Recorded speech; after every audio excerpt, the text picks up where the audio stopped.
Good morning. We're here at Mossel Bay. My name's David Barnett. We're here on the six-gun grill Trans Agulhas. So unfortunately yesterday we had a bit of a problem with the weather. We had to make a few changes to the course. We did 80 odd kilometers.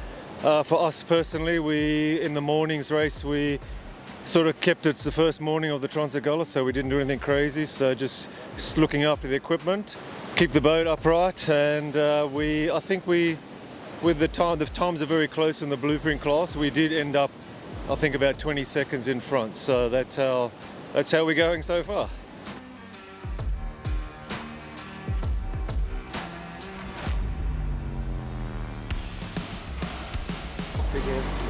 $41, $55, $75, $77, $88.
On day 2, the morning, we had a decent start.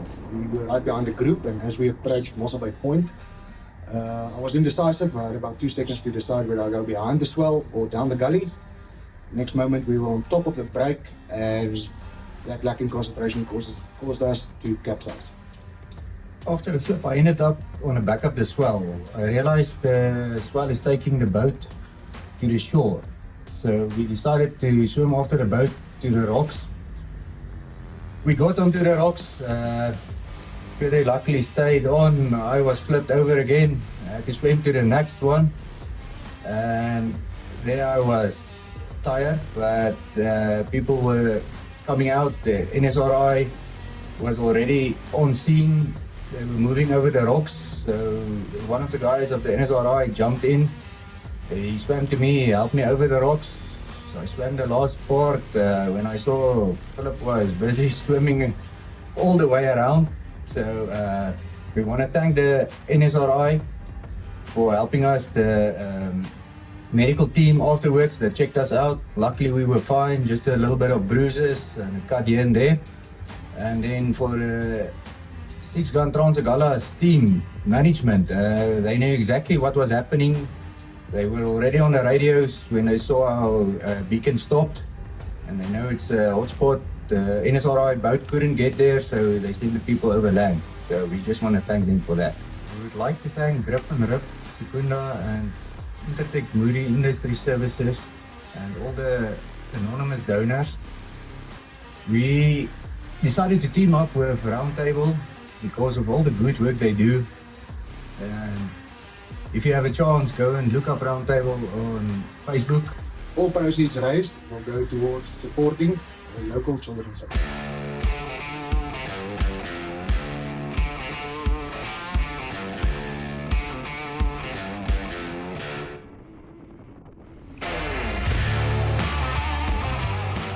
So you guys can see here that, I mean, the water wasn't flat, you know.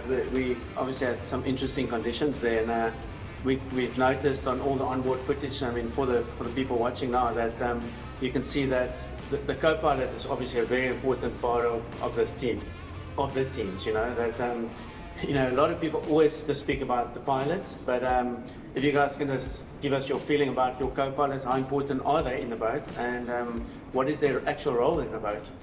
I think the co-pilot is a very, very important part of racing. We can't race without a co-pilot. Yeah. And with the conditions that we had a lot of sort of that rebounds off the rocks, the wind, the different swells, the tides, all that. So the water was very choppy. So the co-pilots had to do a lot of work. Yes. And obviously for us pilots, we can't ride the boats without them doing their job. And then when you get to the beach stops, you know, it's very important for them to, you know, negotiate the shore break, get out of the boat, go run to the checkpoint, get back as quickly as possible, help straighten the boat up, get the pilot, you know, ready and aiming in the right direction. All makes the job for the pilot a lot easier. So it's critical to have a good So that obviously helps with timing and stuff, because I mean that beach stop, the quicker it happens, the better for you guys with timing wise. But even, I mean, just for, they spoke how important they are, but are they important for the trim and tilt? Because a lot of people, our viewers, don't always understand that the co-pilot is actually the trim and the tilt of the boat. Is that correct? I mean, Yeah, because exactly. you have a fixed tilt on the motor. Yeah, so I think what Dave was trying to explain, so I can just add from him, the balance is basically all the co-pilot. If you run into the wind, you'd want your co-pilot to go a bit more forward, and then when you run downwind, you don't have that much lift from the wind. Yeah. So you'd like him to come back a bit and get more under the boat. Okay.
So, Tony, there's obviously there's 3 different classes in this event.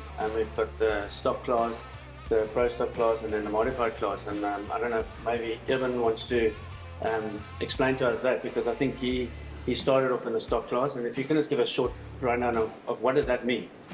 Yeah, so the pro stock and the stock class is very similar at the moment. Basically, the pro stock just doesn't have a rev limiter and some small other tweaks and changes, more about carburetors, head skimming, some modification done to the engine. And then modified is basically you can go all out, try different exhausts, different, going to the advanced, where pro stock is more of a spec you need to stay in. So, do you think between those 3 classes, what the Trans Agulhas normally throws at us, if it's a normal Trans Agulhas with lots of rough conditions, which one would be, in theory, the most ideal motor to have? I'd say for someone who starts riding, maybe a standard will be better for a newcomer. But one of the reasons why I went to modified is to prove to the guys that they can be faster in rougher water. Okay, nice. What do you think of that, Dave? Well, I know that because we have won the race quite a few times in modified overall.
Yeah, but can you just talk us through the day 2, just the stage, the whole stage, from going around the point and then going to Vleesbaai and then Gerrits and then Stilbaai? Yeah, so normally if you stand in the, we start like in the corner there with the harbour, it always looks flat. You can ask that people always speculate on how the weather is going to be like.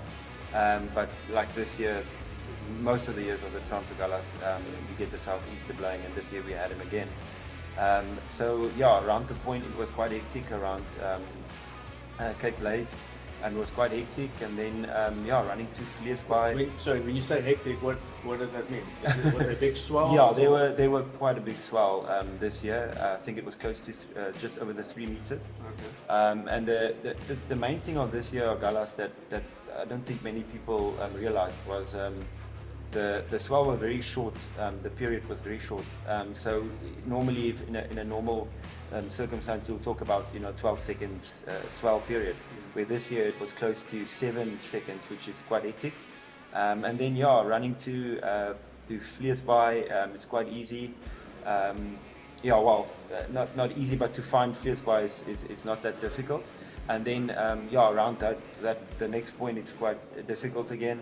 It's a struggle to get rhythm. You get that almost that kind of washy water they call it.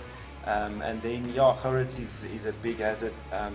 That's the place where you need to be the most cautious on the whole Agulhas normally. What kind of hazards? Yeah, so you get big dumpers because it's the shore, the sand drops quite quickly, so you get that big breaker that dumps directly onto the surf. And yeah, as you know, in the past, that could easily capsize your boat. So yeah, you need to be very sharp on your feet. Make sure that you handle it as it comes. If there is big breakers in the area, then rather go for a beach and then help your co-pilot carry the boat back in and something like that. So then that's what you're saying is basically you negotiate quite rough water towards a beach stop, and then when you get to a beach stop, there's another hazard waiting for you. So there's always something to make this race really difficult. Yeah, the second day is probably one of the most hectic days in all the years that I've.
Welcome to the third morning of the 6-gun Grill Trans Agulhas. We've decided on a 7 o'clock start, which is an hour earlier than usual because of the ominous weather that is approaching.